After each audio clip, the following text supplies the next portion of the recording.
Alma Carolina Villano Austria.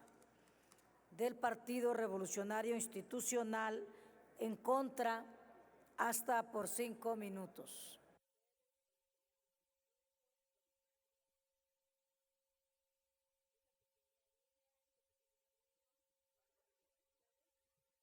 Con su permiso, Presidenta. ¿De qué se trata esta reforma? Porque se dicen muchas cosas y se le habla al pueblo de México a quien se le miente, porque no tiene por qué saber sobre derecho. La reforma que se plantea en la Ley de Amparo principalmente dice que no son materia de impugnación. Elimina la facultad de conformar suspensiones con efectos generales en controversias constitucionales.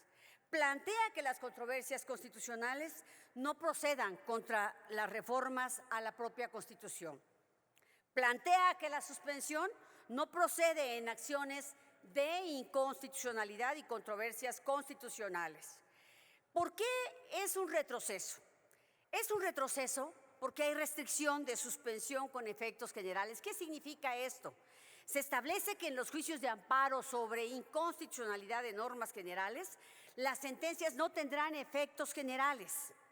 Es decir, es un recurso jurídico mediante el cual el juez ordena suspender los actos o omisiones que pueden ser constitutivos de derechos humanos. Esta medida puede ser provisional o puede ser de manera definitiva. La suspensión provisional se solicita antes de que el caso sea analizado. Las y los jueces ordenan con la finalidad de evitar que en este caso se violen los derechos. Esta violación no continúe hasta que se resuelva en definitiva.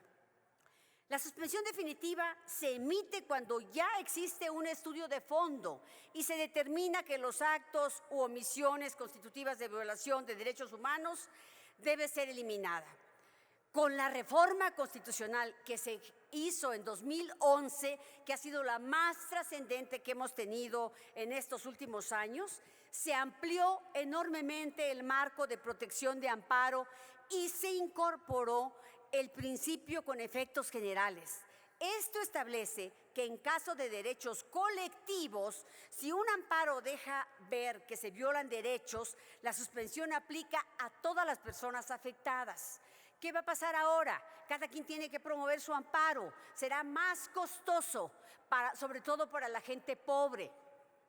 Entonces, los efectos generales, por ejemplo, se utilizaron con el Tren Maya.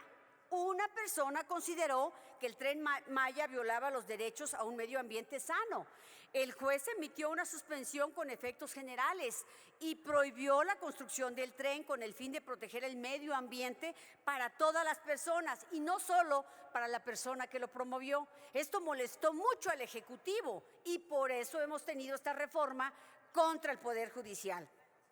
¿Qué otras implicaciones tiene la reforma al eliminar la suspensión con efectos generales del amparo? Se están limitando derechos y se está violando el principio de progresividad. Esto porque se limita el marco de protección y los derechos humanos deben ser progresivos, es decir, deben ir para arriba, no para atrás. En el dictamen de las acciones de inconstitucionalidad y de controversia constitucional, la prohibición de la suspensión debilita el marco de protección de los juicios de revisión constitucional porque el juez ya no puede suspender la violación de los derechos, lo que permite que los actos violatorios continúen en tanto no se resuelva de fondo el asunto. Es muy importante decir, el juicio de amparo se creó para proteger a los ciudadanos contra los abusos del poder, contra la autoridad. Esa es su naturaleza, esa ha sido su gran bondad durante años, proteger a un ciudadano contra la autoridad, contra el gobierno, para que nos entiendan. Por eso no les gusta, porque quieren seguir cometiendo abusos, porque el ciudadano va a quedar desamparado. Ahorita mismo estamos discutiendo una reforma sobre Infonavit para centralizar el poder, para poder tener más control de los dineros. Esta reforma de 2011 se inició una discusión doctrinal en torno a la posibilidad de tener de poder analizar la Constitución a la luz de los derechos humanos y de los principios convencionales, es decir, al marco de nuestros compromisos internacionales que hemos suscrito. Hoy, como conclusión, les puedo decir, estas reformas de amparo y de acciones de inconstitucionalidad son contrarias a las reformas en materia de derechos humanos de 2011. Vulneran el principio de máxima protección, de progresividad, toda vez que debilita los juicios de revisión constitucional y de defensa de derechos. En torno a la reforma en materia de derechos humanos, porque nuevamente subordina a los tratados internacionales. Por eso no la podemos apoyar, porque queda sin protección los ciudadanos y viola derechos humanos. Gracias, presidenta. Gracias, senadora. Continúa en el uso de